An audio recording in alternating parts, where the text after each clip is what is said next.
अबे good morning. शनिवार का दिन है, सुबह 7 बज रहे हैं और ये आपकी weekly dose of current affair है। बेसिकली ये जो पूरे हफ्ते के इंपॉर्टेंट करंट अफेयर्स है उसका एक तरह से निचोड़ है या आप जिस्ट कह सकते हैं, जो कि आपको यहाँ प्रस्तुत किया जाएगा। अगेन बाइलिंगुअली रखूंगा इसको। आई होप आपको ये जो रिवीजन है इससे काफ़ी हेल्प मिलेगी, बिकॉज हर रोज़ तो सुबह 7 बजे डेली करंट अफेयर आता ही है, लेकिन शनिवार यानी कि सैटरडे के दिन हम लोग वीकली करंट अफेयर करेंगे, जो मुझे लगता है कि आपको काफ़ी हेल्प करेगा।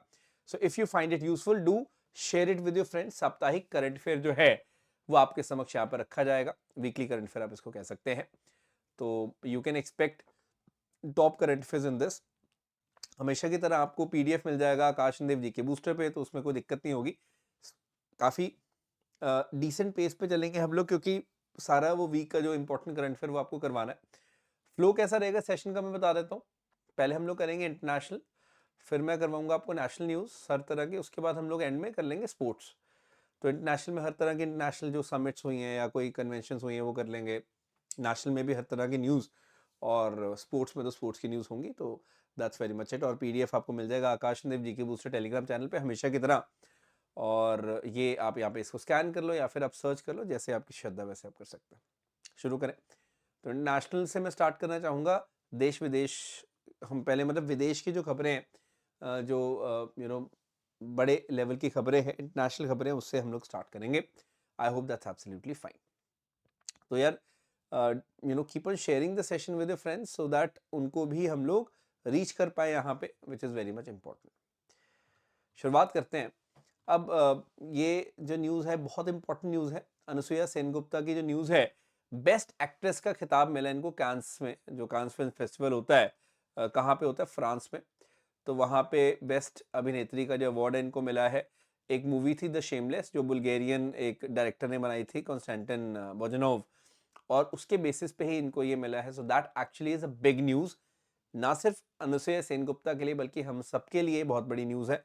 तो ये क्वेश्चन आपको डायरेक्टली पूछा जा सकता है एग्जाम में। किसी भी एग्जाम के लिए आप जा रहे हो तो प्लीज मेक श्योर कि आपको ये चीजें पता हो। अब कांस फिल्म फेस्टिवल में जैसे मैं बता रहा हूँ कि इंडियंस ने धूम मचाई, तो हमने क्या देखा कि यहाँ पे ग्रॉ प्री जो अवार्ड होता है इसका कांस में, वो all we imagine as light, जो पायल कपाड़िया की मूवी है, उसको मिला बेटे। तो ये भी बहुत बड़ी बात है।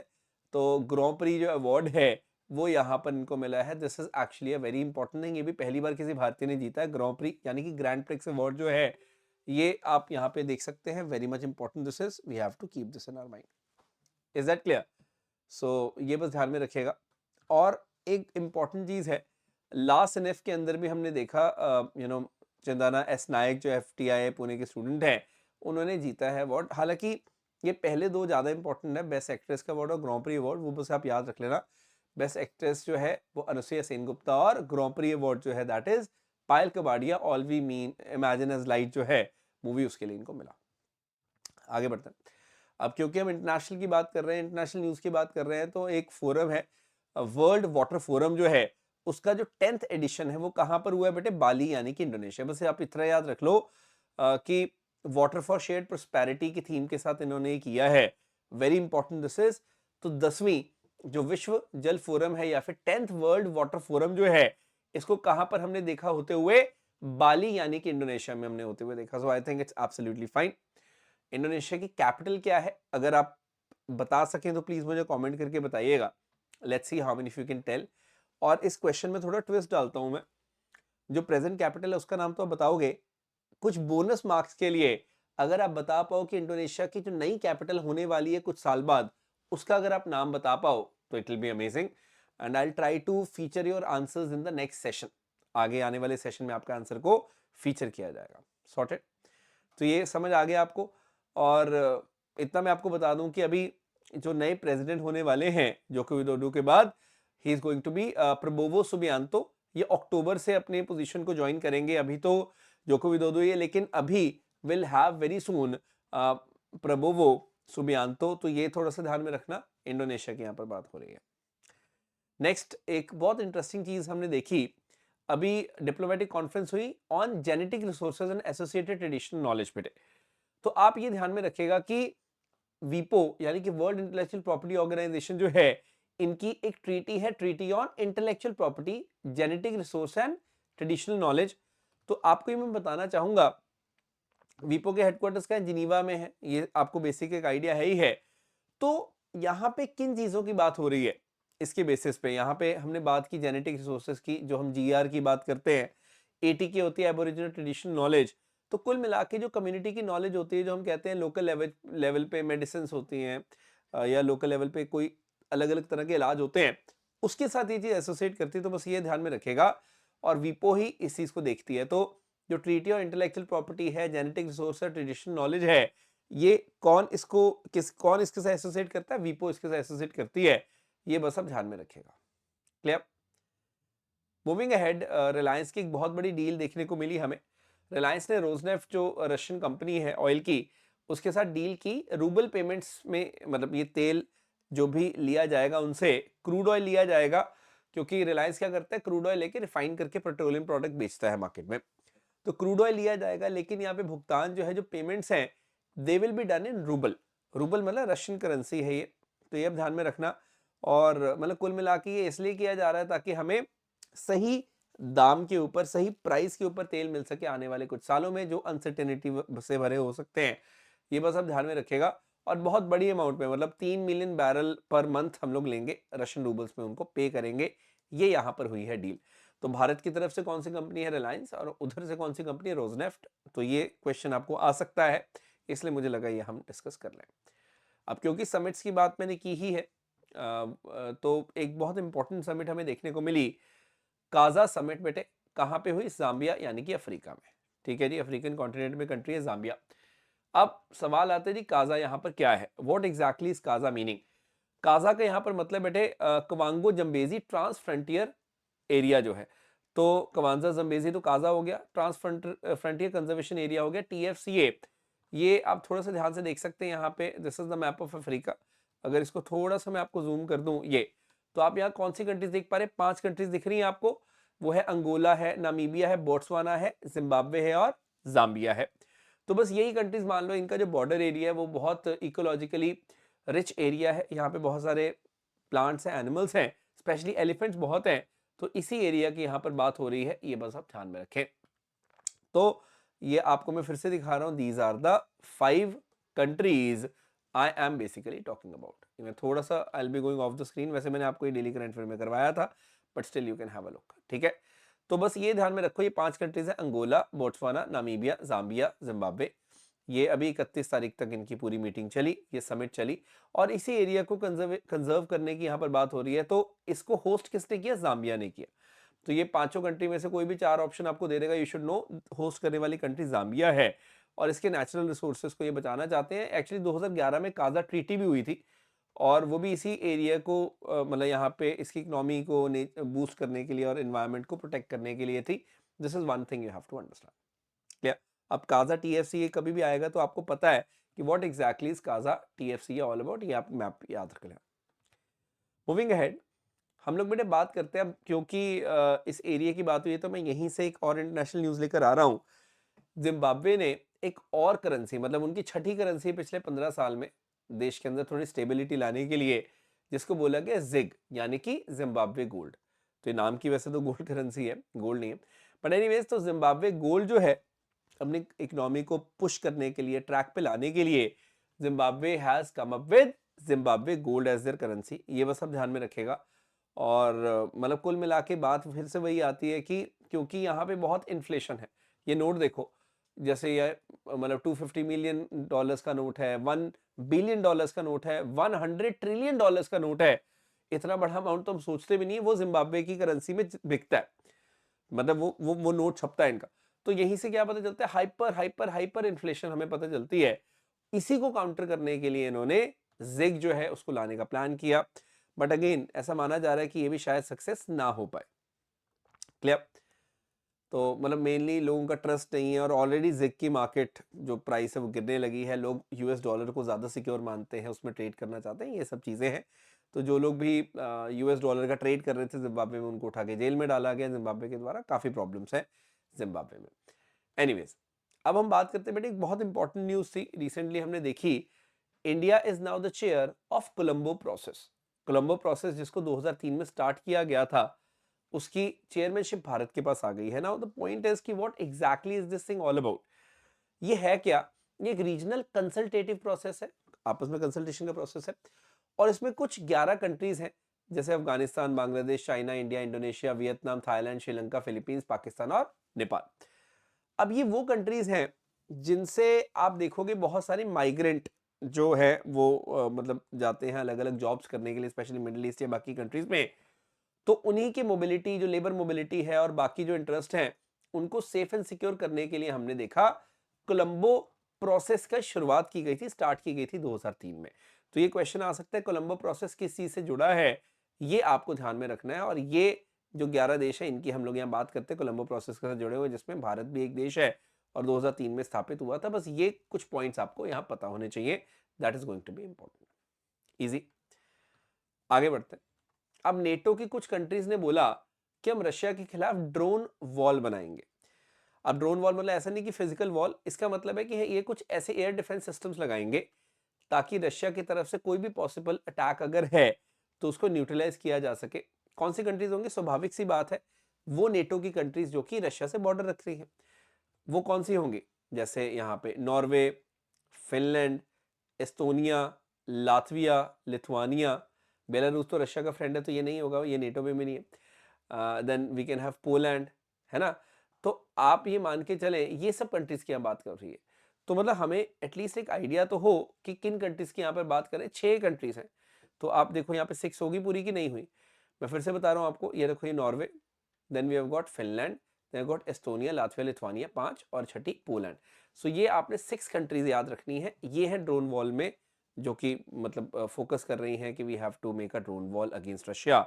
ये काफी ज्यादा न्यूज बताइए। अगर आप बॉर्डर में देखोगे ना, मैं ये येलो में हाईलाइट कर रहा हूँ, ये देखो ये पूरा का पूरा बॉर्डर है। यहाँ पे भी अगर आप देखोगे वी हैव गॉट कैलिनिनग्राड, तो उसका लिथुआनिया और पोलैंड के साथ बॉर्डर लगता है। तो ये बॉर्डरिंग कंट्रीज है रशिया के साथ, जो नेटो की कंट्रीज है। This is important. तो ये आपको पता चल गया। अब देखो, नेटो 1949 में बना था, इसके हेडक्वार्टर ब्रसल में है, लेकिन इंटरेस्टिंग चीज क्या है कि Sweden is the latest member, मतलब 32 मेंबर है। ये नेवर नो कि ये डायरेक्ट क्वेश्चन एग्जाम में आ जाए कि कितने मेंबर्स हैं नेटो के, क्योंकि ये बहुत न्यूज में था। या ये क्वेश्चन आएगा कि लेटेस्ट मेंबर कौन सा है, तो Sweden is the latest member. 32 member अब हो चुके हैं, क्योंकि बहुत ज्यादा ये हेडलाइन थी न्यूज की, इसलिए मैं आपको बताया you should be ready for such questions. NASA ने बेटे लॉन्च किया प्री फायर को। प्री फायर, अब ये जो प्री फायर है, पहले तो मैं इसके बारे में आपको बता दूं, प्री फायर का मतलब क्या है? Polar radiant energy in the far infrared experiment, this is called pre fire.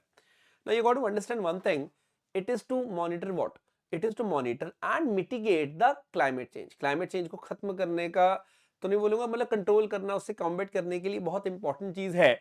और हम लोग क्लाइमेट की प्रिडिक्शन कर सकते हैं, क्लाइमेट चेंज को समझ सकते हैं इसकी मदद से। तो ये प्री फायर किसका है? ऐसा क्वेश्चन आएगा आपको कि यूरोपियन स्पेस एजेंसी या जापान की जैक्सा या इसरो या नासा, तो इट इज फ्रॉम नासा। दूसरी बात है इसकी फुल फॉर्म आपको पता होनी चाहिए। तीसरी बात, आपको एक बेसिक आइडिया होना चाहिए कि ये क्या बताएगी। ये मेजर करेगी बेटे कितनी हीट है जो पोल से मतलब निकल रही है, किस रेट से फिर आइसबर्ग जो है वहां पे, जो बड़े बड़े ग्लेशियर्स हैं वो कैसे पिघलेंगे, वो सारी चीजें जो है। तो आपको ये ध्यान में रखनी है कि how much heat is leaking into the space. ये सारे जो पॉइंट्स है पता होने चाहिए, और यही प्री फायर यहाँ पे करके दिखाएगा। This is interesting. Pre fire को लॉन्च कहां से किया गया? न्यूजीलैंड से लॉन्च किया गया। This is quite interesting again. USA से नहीं लॉन्च किया गया, न्यूजीलैंड से लॉन्च किया गया है। Very important point this is, ठीक है? तो ये ध्यान में रखना, नॉर्थ पोल साउथ पोल दोनों की स्टडी करके हमें देगा। आगे बढ़े। अब कुछ इंपॉर्टेंट डेज पे मैं चर्चा करने चाहता हूं साथ के साथ। जैसे 29 ऑफ मई को हमने क्या देखा, एक international day of UN peace keepers को मनाया गया। इसकी जो थीम थी, बड़ी इंटरेस्टिंग थीम थी, it was fit for the future building better together. ये थीम थी 2024 की। इस साल के यूएन पीस कीपर्स डे जो था उसकी ये थीम थी। यूनाइटेड नेशन पीस कीपिंग करने वाले सभी जो जाबाज हैं उनको हम नमन करते हैं इस दिन। तो इंडिया का तो वैसे भी बहुत तगड़ा रोल है इसमें, और अच्छी बात क्या है कि इस बार की यूएन पीस कीपिंग डे पे मेजर राधिका सेन जो है उनको ऑनर किया गया यहाँ पे। So United Nations military gender advocate of the year award के साथ इनको सम्मानित किया गया बेटे। ये बहुत बड़ी बात है। ये कॉन्गो में इन्होंने सर्व किया as engagement platoon commander. UN mission जो कॉन्गो में है वहां पे इन्होंने सर्व किया, तो बहुत बेहतर तरीके से इन्होंने जो जेंडर पर्सपेक्टिव है वो अपने यूएन पीस कीपिंग ऑपरेशंस के अंदर लगाया। एंड मेरी कॉलेज से जूनियर ही है ये, सो ये मेरे लिए भी बहुत खुशी की बात है पर्सनल लेवल पे भी। एंड आई ऑलवेज फील कि एज अ इंडियन तो बहुत खुशी होती है, लेकिन अगर आपके कोई कॉलेज से कोई इतना बड़ा कीर्तिमान स्थापित करता है तो और ज़्यादा खुशी होती है कुछ। सो ऐसा मेरा मानना है। एनीवेज, मूविंग अहेड, आप देख सकते हैं कि इनकी तारीफ एंटोनियो गुतरेस साहब ने भी की, जो कि सेक्रेटरी जनरल है यूएन के। और ये आपने ध्यान में रखना है कि ये जो अवार्ड है ये 2016 में स्थापित किया गया था।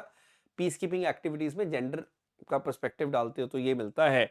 और इन्होंने ये जो कीवू का एरिया, नॉर्थ कीवू का बड़ा टफ एरिया है डेमोक्रेटिक रिपब्लिक ऑफ कॉन्गो में, वहां पे बेटे सर्व किया था। सो ये भी बहुत ज्यादा बड़ी बात है। ठीक है, तो ईस्टर्न कॉन्गो बहुत डिस्टर्ब्ड है। अगर आप देखोगे इनकी कैपिटल भी यहाँ पे है वेस्टर्न कॉन्गो में, ये फिर भी बेटर एरिया है। ये जो साउथ की वो इतूरी, ये सब बहुत टफ एरियाज हैं और यहाँ पे ये रह के इन्होंने काम किया। क्लियर। अच्छा, 30 तारीख को हमने इंटरनेशनल डे ऑफ पोटैटो बनाया, उसको ऑब्जर्व किया। इसकी थीम थी harvesting diversity feeding hope. This was the theme. इस बार पहली बार ही हमने वैसे तो ये दिन मनाया इंटरनेशनल डे ऑफ पोटैटो। ये बताने के लिए कि पोटैटो की क्या सिग्निफिकेंस है। कई जगह हो सकता है कि लोगों के पास न्यूट्रिशन ना हो और पोटैटो उनके काम आए, तो इस तरह की चीज़ें यहाँ पर बोली गई। यूनाइटेड नेशन ने पहली बार 2024 में ये दिन मनाया है, ये बात आप याद रखिएगा। एक रेजोल्यूशन पास करके, प्रस्ताव को पारित करके मनाया गया, तो एग्जाम में आपको आ सकता है। आगे बढ़ते हैं। 31 तारीख को हमने क्या देखा, वर्ल्ड नो टोबैको डे जो है वो मनाया गया। ये तो 1988 से हम लोग मना रहे हैं, ऑब्जर्व कर रहे हैं। इस बार की जो थीम रही वो बहुत इंपॉर्टेंट थी। थीम 2024 की थी बेटे, protecting children from tobacco industry interference. ठीक है, बच्चों की बात हुई है इस बार कि बच्चों को तंबाकू से दूर रखना है, बचाना है। वो एक बहुत इंपॉर्टेंट एंगल है जिसको हमें यहाँ पर समझना होगा। सो या that's the point you got to be understanding. Clear है। आगे बढ़ते हैं। मूविंग अहेड, हम लोग बात करते हैं बेटे कंट्री चैड की। चैड कौन सी कंट्री है, ये देखो, ये दिख रहा है अफ्रीका में, सेंट्रल अफ्रीका में आपको देखने को मिलेगा। इसकी कैपिटल है द जमीना। तो इधर सूडान, इजिप्ट, लीबिया, ये सब कंट्रीज आपको दिख रही हैं।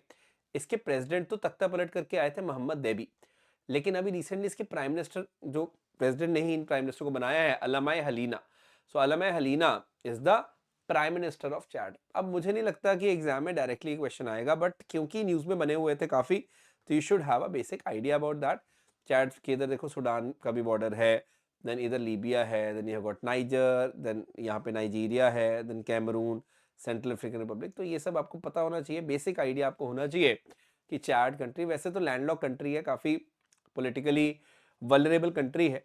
और हमने क्या देखा कि इनके जो फादर है मोहम्मद देबी, जो प्रेसिडेंट है अभी, इनके फादर ने भी तख्ता पलट किया था 1990s में, और अब इन्होंने भी वही काम किया है। तो यू शुड अंडरस्टैंड कि he is the most powerful person as of now in Chad. तो ये आप याद रखना, मोहम्मद इदरिस देबी इनका नाम है। इनके ऊपर क्वेश्चन आ सकता है। प्राइम मिनिस्टर तो इतने पावरफुल नहीं है। सो ये मैं आपको बता दूं। मूविंग अहेड, अब एक बहुत बड़ा भूस्खलन हुआ, एक बहुत बड़ी लैंडस्लाइड की ट्रेजेडी हुई बेटे पपुआ न्यू गिनिया में। पपुआ न्यू गिनिया कहाँ पर है ये बस याद रखना है। इसकी पहली बात तो कैपिटल क्या है, पोर्ट मोर्सबाई। ये ऑस्ट्रेलिया है नीचे देखो, ऑस्ट्रेलिया की नॉर्दर्न टिप से अगर हमें यहाँ पर जाना हो तो बहुत ज़्यादा दूर नहीं है ये। ठीक है, 150 किलोमीटर दूरी होगा, तो बहुत पास है ऑस्ट्रेलियन कोस्ट के। इधर कोरल सी है ना, ऊपर पैसिफिक ओशन है। तो Pacific ocean, south west Pacific ocean का एक कंट्री है पपुआ न्यू गिनी। ठीक है, अब पपुआ न्यू गिनी में बहुत बड़ी लैंडस्लाइड हुई जिसमें 2000 से भी ज़्यादा लोग दब गए। 1975 से पहले तक तो ऑस्ट्रेलिया के अंडर ही होता था। वैसे टेरेन बहुत ज़्यादा रग्ड है, बहुत ज़्यादा पहाड़ियाँ हैं, घाटियाँ हैं। तो एंगा प्रोविंस के अंदर बहुत बड़ी लैंडस्लाइड हुई। आपके लिए जानना ज़रूरी है कि एंगा प्रोविंस में पोरगेरा गोल्ड माइन भी है। तो ऐसा मान रहे थे लोग कि शायद इसकी वजह से हुआ, इलीगल माइनिंग वगैरह भी यहाँ पे होती है और लैंडस्लाइड साइट के पास में ही है ये। लेकिन बाद में एक दो दिन बाद पपुआ न्यू गिनी के जो प्राइम मिनिस्टर हैं जेम्स मरापे, इन्होंने बयान दिया कि वो एक्स्ट्राऑर्डिनरी वेदर की वजह से हुई थी, मतलब बारिश वगैरह की वजह से हुई थी। और एक अच्छी बात है कि इंडिया ने इनको बहुत बड़ी असिस्टेंस दी, $1 मिलियन की। और वैसे भी हम लोग आगे भी इनको हेल्प करते रहेंगे। हमारे रिलेशन अच्छे हैं पपुआ न्यू गिनी के साथ, दैट्स अ गुड थिंग। सो ये मैं आपको बताना चाह रहा था। तो दिस इज इंडिया, अगर आप ध्यान से देखें, and this is Papua New Guinea. तो आप ये देख सकते हैं कि पैसिफिक ओशन में है ये। Clear. So I try to give you lot of maps का पर्सपेक्टिव सो दैट चीज़ें क्लियर रहे। तो आप देख सकते हैं कि किस तरह से हमने उनकी हेल्प की है हर प्रकार से। क्योंकि इंटरनेशनल न्यूज़ की हम बात कर रहे हैं, तो I would like to talk about this news as well. ये ध्यान से देखिएगा। अब यहाँ पे हम लोग क्या देख रहे हैं, क्योंकि यूके में इलेक्शन होने वाले जुलाई के फर्स्ट वीक में, तो जुलाई में ही इलेक्शन होने वाले हैं, अगले महीने एक तरह से। तो ऋषि सुनक जो है, he is the conservative party के लीडर, मतलब ही is the prime minister of course, और ऑपोजिशन में जो लेबर पार्टी है उसके लीडर है कीयर स्टारमर। तो ये बस नाम याद रखना कि कीयर स्टारमर कौन है, इन केस अगर आपको आता है तो you should have a idea about that, nothing else more than that. Blinken जो कि क्या है, सेक्रेटरी ऑफ द स्टेट है यूएस के, बहुत इंपॉर्टेंट पोजीशन होती है। इन्होंने 135 मिलियन देने का फैसला किया किसको, मोल्दोवा को। अब ये जो कंट्री है इसके बारे में कई लोगों ने तो शायद सुना भी नहीं होता, तो ये रशियन इन्फ्लुएंस को कम करना चाहते हैं वहां पे, और उसको कहते हैं एनर्जी सिक्योरिटी हम प्रोवाइड करेंगे। तो मोल्दोवा कहाँ है आप ये देख लो, ये मोल्दोवा है, ये सैंडविच्ड कंट्री है रोमेनिया और यूक्रेन के बीच में, एक लैंडलॉक कंट्री है, आप यहाँ पर देख पा रहे होगे। तो इसकी जो कैपिटल है that is Chisinau. If I zoom here I think I will be able to give you a better perspective, ये देखो, तो चिशिनाउ कैपिटल है इसकी, और मोल्दोवा सैंडविच कंट्री है यूक्रेन रोमेनिया के बीच में, ये आप ध्यान में रख सकते हैं इसको, इजी। चलिए मूविंग अहेड, अब थोड़ी सी नेशनल न्यूज़ पे बात कर लेते हैं, इंटरनेशनल तो हमने काफ़ी बात कर ली है। Okay, so moving to the national news items, एक मिनट, चलो हम बेटे नेशनल न्यूज़ की बात करें। मिशन ईशान बहुत ज़्यादा न्यूज़ में था, पहले मैं उसकी बात करना चाहता हूँ। मिशन ईशान क्या है, इंडियन स्काई, मतलब Indian single sky harmonised air traffic management, this is what ISHAN is, ठीक है। सो पहले तो आप ये ध्यान में रखो when we talk about the ISHAN कि Indian single sky harmonised air traffic management is basically ISHAN. You know it is all about streamlining India's air space for enhance efficiency. आप ये ध्यान में रखिएगा, हमारा जो फ्रेगमेंटेड एयर स्पेस रीजन है, पहली बात तो आप ये मैप देखो, ये देखो, ये हम लोग इसको क्या बोलते हैं, एफआईआर बोलते हैं, फ्लाइट इंफॉर्मेशन रीजन बोलते हैं। ये दिल्ली का रीजन हो गया, इधर कोलकाता का येलो वाला रीजन है, ये अब देख सकते हो सी ग्रीन वाला जो चेन्नई का है, ये पिंक सा मुंबई का है।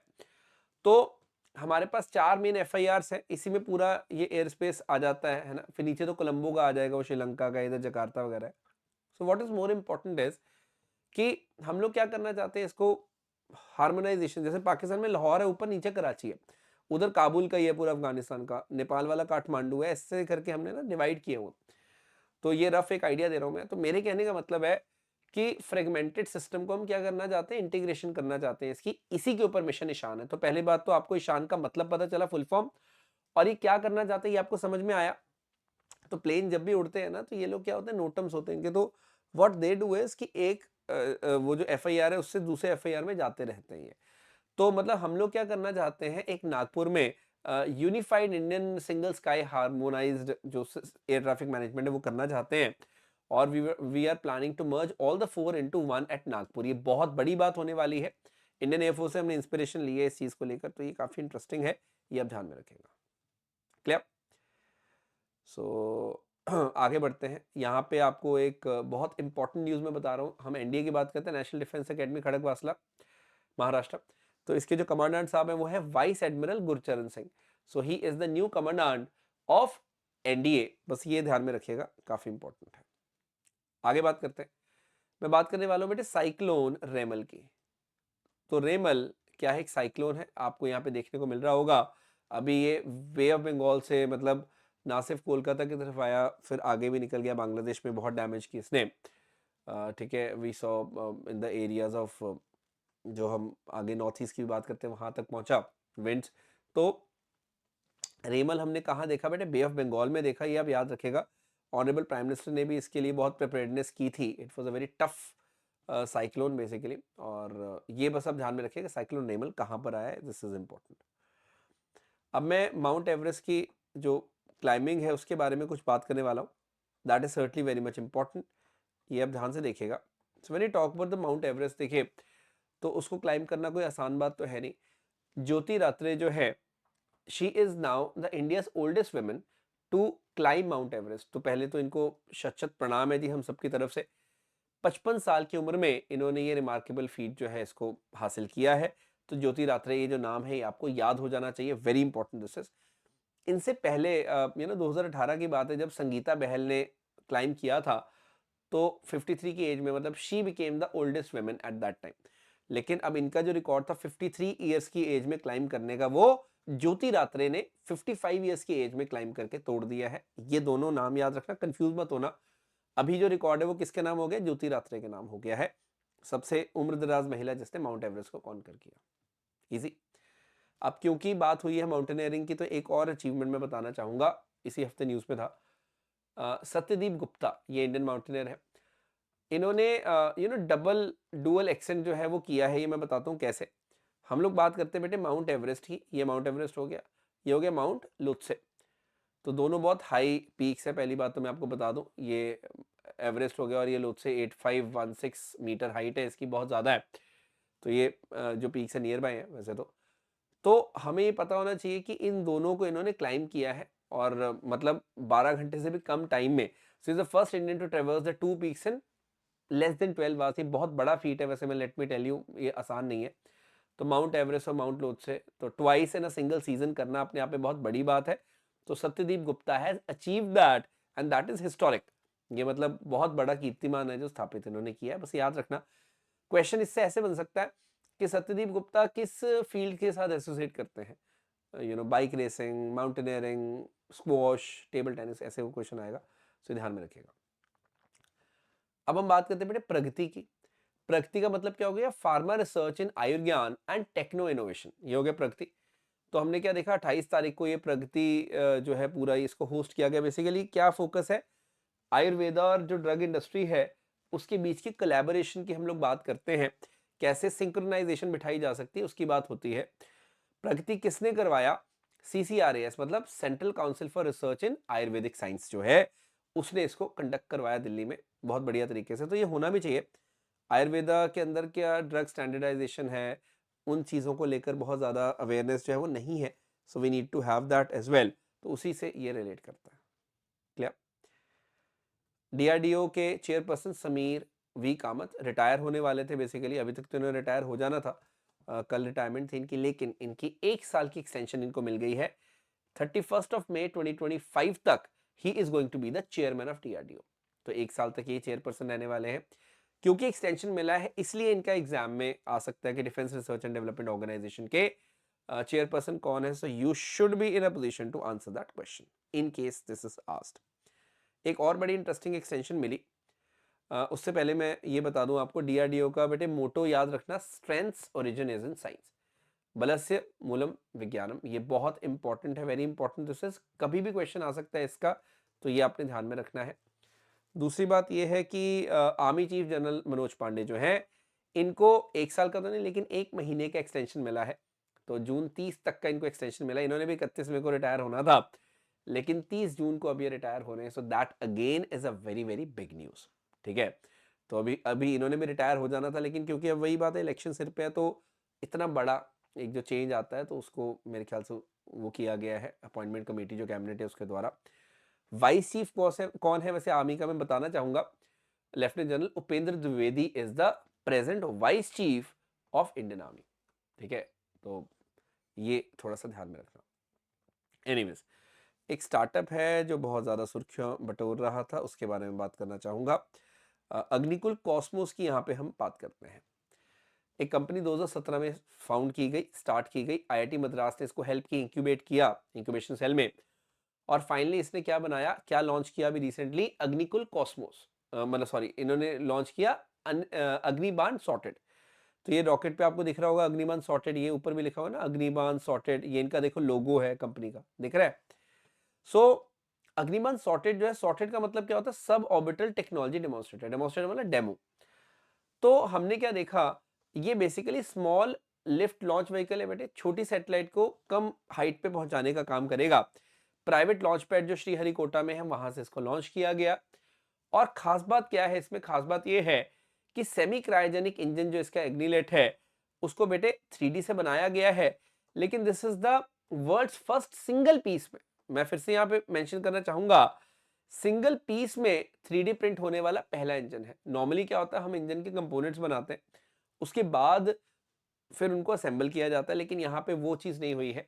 जो काम कई महीनों में होता था वो कुछ दिनों में कर रहे हैं ये लोग।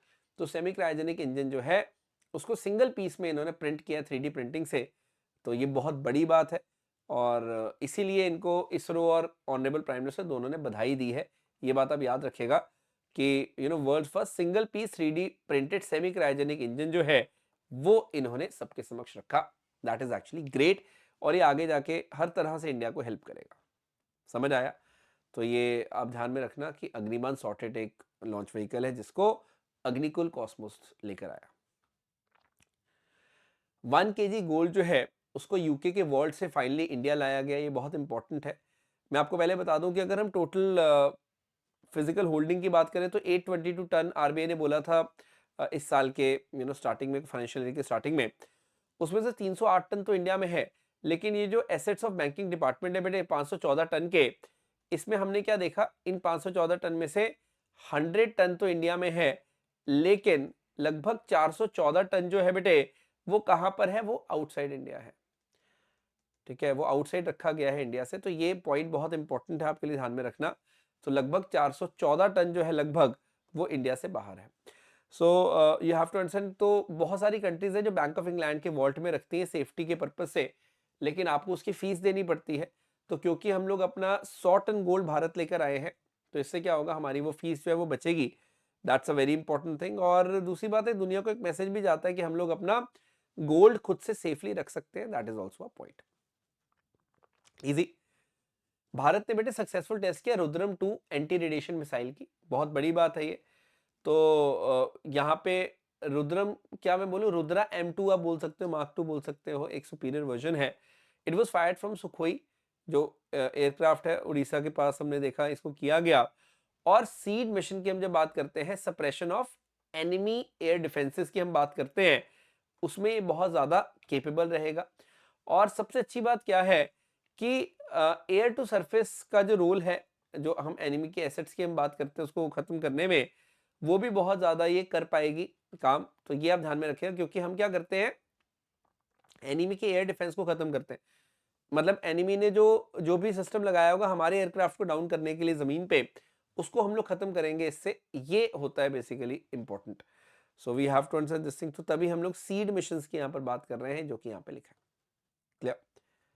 आगे बढ़े, स्पोर्ट्स की बात करते हैं बेटे। आईपीएल को जीत गई कोलकाता नाइट राइडर्स, ये आपको पता ही है। मैं इतना आपको बता दूं कि अगर कोई पूछे सबसे सक्सेसफुल टीम्स, तो दोनों दो टीम सक्सेसफुल हैं। देखो यहाँ पे मुंबई इंडियन ने 5 बार जीता है आईपीएल को। उसी प्रकार से हमने क्या देखा है, चेन्नई सुपर किंग्स ने भी 5 बार आईपीएल को जीता है। तो ये आप थोड़ा सा ध्यान में रखिएगा। सो 5 बार मुंबई इंडियन, 5 बार चेन्नई सुपर किंग्स ने जीता है। कोलकाता नाइट राइडर 3 बार जीता है इस बार को मिला के। बट एनीवेज आपको पता होना चाहिए सक्सेसफुल टीम्स कौन सी है आईपीएल की। इस बार ऑरेंज कैप यानी कि सबसे ज्यादा रन बनाए विराट कोहली ने, और सबसे ज्यादा विकेट चटकाई है हर्षल पटेल ने। ये बस आपको पता होना चाहिए, बेसिक चीजें हैं। मूविंग अहेड, हमने देखा दीपा कर्माकर बहुत ज्यादा सुर्खियों में बनी रही। क्यों बनी रही? क्योंकि इन्होंने एशियन जिम्नास्टिक चैंपियनशिप पे बेटे गोल्ड मेडल अपने नाम किया। तो पहली बार किसी भारतीय ने गोल्ड मेडल जीता है जिम्नास्टिक्स में, ये आप ध्यान में रखिएगा। ताशकंद यानी कि उज्बेकिस्तान में ये हुआ था tournament. Now that actually is a very big thing for Deepa Karmakar and entire country. ये बस आप ध्यान में रखिएगा। तो she is the first ever Indian to secure a gold medal in any Asian championship, क्योंकि जिम्नास्टिक्स में हम लोग इतना अच्छा नहीं कर पाते कई बार। तो उम्मीद है कि इस बार ओलंपिक्स में भी अच्छा करेंगी। मैं बात करने वाला हूं चार्ल्स लेक्लेरिक की। इन्होंने मोनाको की ग्रॉ प्री जीती। इतिहास ऐसे रचा कि मतलब 92 ईयर्स पहले ऐसा हुआ था कि एक मोनाको के ही व्यक्ति ने मोनाको ग्रॉ प्री को जीता हो, और फाइनली इन्होंने वो कीर्तिमान स्थापित कर दिया है। That's a big thing. So he is Monegasque. Monegasque मतलब इनहेबिटेंट ऑफ मोनाको, इतना आपको पता होना चाहिए। तो मोनाको में ये देखो मोंटी कार्लो भी है, ये हर तरफ से फ्रांस से घिरा हुआ है। ये फ्रांस कंट्री है ना, 4 किलोमीटर से भी कम की कोस्ट लाइन है, बहुत छोटी कंट्री है। सो ये आप ध्यान में रखिएगा। तो चार्ल्स लेरेक ने ये मोनाको की ग्रॉ प्री जीती। तो देखो नॉर्मली तो सारी ग्रॉ प्री इस साल मैक्स वेट्सपेन ही जीत रहे थे, लेकिन मोनाको ग्रॉ प्री को इन्होंने जीत के बहुत बड़ा इतिहास रचा है। अगली ग्रॉ प्री वैसे 9 तारीख को है, 9 जून को है कैनेडियन ग्रॉ प्री। तो इसमें देखते हैं क्या होता है। And this is quite an interesting thing. यहाँ पे मैं हाईलाइट करता हूँ, यहाँ पे बता देता हूँ आपको। ये देखिए हर ग्रॉ प्री जो है इसमें आपको मैक्स वेस्टमैन दिखेंगे। सिर्फ इस साल की 3 ग्रॉ प्री है जो मैक्स मैक्स नहीं जीते हैं। और वो कौन सी ग्रॉ प्री आपके सामने ही है वो। एक तो ये कार्लोस जीते थे ऑस्ट्रेलिया वाली, एक मियामी वाली लैंडो जीते थे, और ये चार्ल्स लेक्लेरिक मोनाको वाली जीते हैं। तो you can see that very clearly कि कैसे क्लियरली हमने देखा है कि मैक्स वेस्टमैन जो है वो काफ़ी सारी जो ग्रॉ प्री, मतलब बहरेन से सीजन इनका स्टार्ट होता है मार्च में, तो बहरेन से ही इन्होंने मतलब फिर से एक तरह से डोमिनेट किया है। इस बार 5 रेस जीत चुके हैं ये। क्लियर। सो ये थोड़ा सा आप ध्यान में रख सकते हैं इस चीज़ को। मैं स्पोर्ट्स की बात कर रहा हूँ तो मैं प्रज्ञानंद की बात करना चाहता हूँ। प्रज्ञानंद की बात क्यों करना चाहता हूं, क्योंकि he has defeated world number 1 Magnus Carlsen for the first time in classical game. Classical game में पहली बार इन्होंने हराया, हराया भी कहा इनके गढ़ में, यानी कि नॉर्वे में हराया इनको मैग्नस कार्लसन को प्रज्ञानंद ने। तो ये बहुत बड़ी बात है, ये आप ध्यान में रखिएगा। सो प्रज्ञानंद के बारे में तो सब जानते ही हैं, सो मैं ज्यादा नहीं बोलना चाहूंगा, यू ऑल नो दैट। अच्छा, फ्रेंच ओपन एक टेनिस का मुकाबला है बेटे, जैसे ग्रॉ प्री होती है कार रेसिंग में, वैसी ग्रैंड स्लैम होते हैं टेनिस में। तो अभी चल रहा है, तो 9 जून को जाके खत्म होगा, ठीक है। तो तब की तब देखेंगे, अगले हफ्ते क्लियरिटी मिलने लगेगी कौन क्वार्टर फाइनल सेमीफाइनल के, अभी तो राउंड चल रहे हैं, फर्स्ट सेकंड थर्ड राउंड वगैरह। तो इतना बताना चाहूंगा कि फ्रेंच ओपन को हम लोग रोलैंड गैरो भी बोलते हैं, ये क्ले कोर्ट पे खेला जाता है। और किंग ऑफ क्ले कोर्ट किसको बोला जाता है? Rafael Nadal. तो उन्होंने बहुत सारे मुकाबले यहाँ जीते हैं। तो रोलैंड गैरो स्टेडियम ही है पूरा का पूरा पेरिस में, ठीक है, फ्रांस में। फ्रेंच ओपन तो फ्रांस में होगा, पेरिस में। तो ये बस आप ध्यान में रखिएगा कि अभी ये चल रहा है, तो इस पर मैं ज्यादा कुछ टिप्पणी नहीं करना चाहता। लेट्स सी क्या होता है, कैसे कौन जीतता है। So that's very much it. हमने 35 से 36 मिनट लिए इस पूरे करंट अफेयर को करने में। बताइएगा कमेंट करके आपको ये सेशन कैसा लगा। I really miss your comments. मैंने क्वेश्चन जो पूछा था वो तो आप बता ही दोगे, इंडोनेशिया की कैपिटल और नई कैपिटल कौन सी होने वाली है। लेट्स सी कितने कमेंट्स हमें मिलते हैं, कितने आंसर्स हमें मिलते हैं, वो आपका भी सीरियसनेस लेवल बताता है। बताइएगा इस करंट अफेयर में और क्या चीजें हैं जो आपको चाहिए, और I will certainly B incorporating them in the sessions. And that's very much it. Enjoy your weekend. I feel कि करंट अफेयर की रिविजन बहुत जरूरी है, इसलिए हमने यहाँ पे रिविजन कर ली है। So thank you so very much. It was great having this session like always. Have a great weekend. Have a great day ahead. Jai Hind. Take care. Vande Mataram.